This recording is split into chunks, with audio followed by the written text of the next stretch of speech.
Chief Ortiz, does DHS have operational control of our entire border? No, sir. Okay. Thank you for that. I'd like to share it with the American people.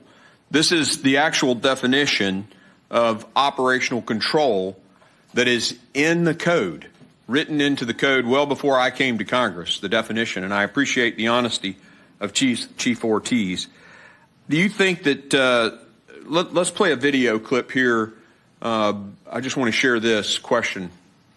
Will you testify under oath right now? Do we have operational control, yes or no? Yes, we do. And we have operational control of the borders. Yes, we do. Chief Ortiz, do you think that Secretary Mayorkas is lying there? Sir, when you talk about operational control, about 10 years ago, we used operational control as a measuring stick of our effectiveness along the southwest border. My new strategy is geared towards mission advantage. So I'm asking a very specific question, yes, and you're kind of describing how the goalpost has been moved because of the mass waves of people that are coming. My question, you heard the Secretary, he said we have operational control. That's the definition of operational control. Based upon the definition you have, sir, up there, no. We don't have operational control. No, sir. But is Secretary Mayorkas lying? I didn't see the rest of the testimony there, sir. He was asked if we had operational control, and he said yes. I think it's either ignorance, which is unacceptable, or it's lying. 4.7 million alien encounters, 1.3 million gotaways, a record number of individuals on the terrorist watch list, a record number of criminal alien encounters, a record number of aliens with gang affiliation encounters, a record number of drug seizures.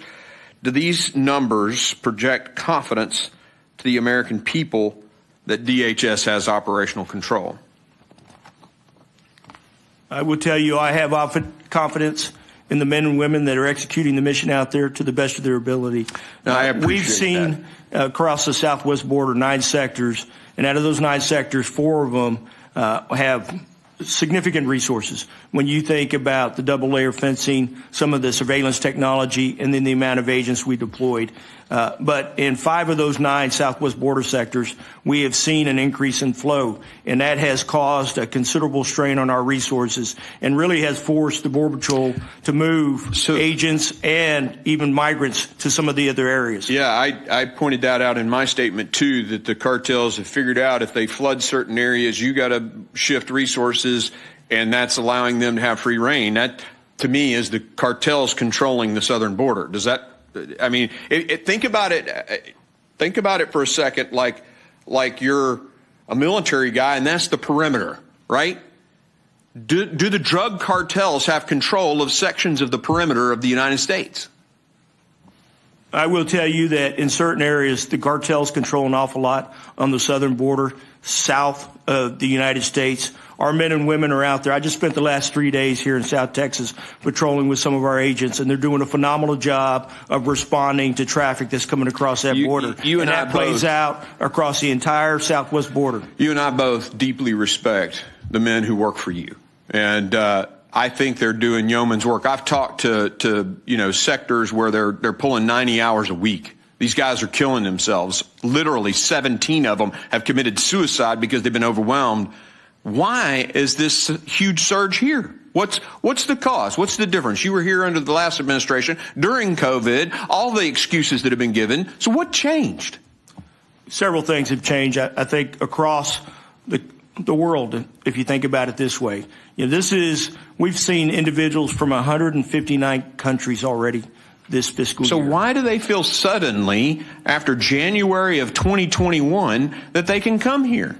I would think that we have what we call push and pull factors.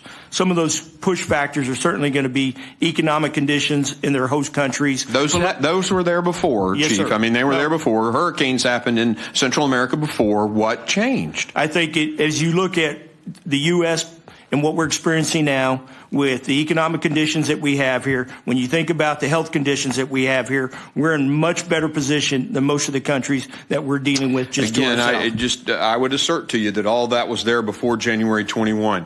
The COVID was there before 2021. The economic challenges were there before 2021. I would submit to you that it's two things, and your sector chiefs have told me what they are. One, they're the policies, and those policies came from the promises the president made during his campaign. And two, the State Department has allowed the return agreements to expire. Not renegotiating those agreements has prevented ICE from being able to send people back. Is that not correct?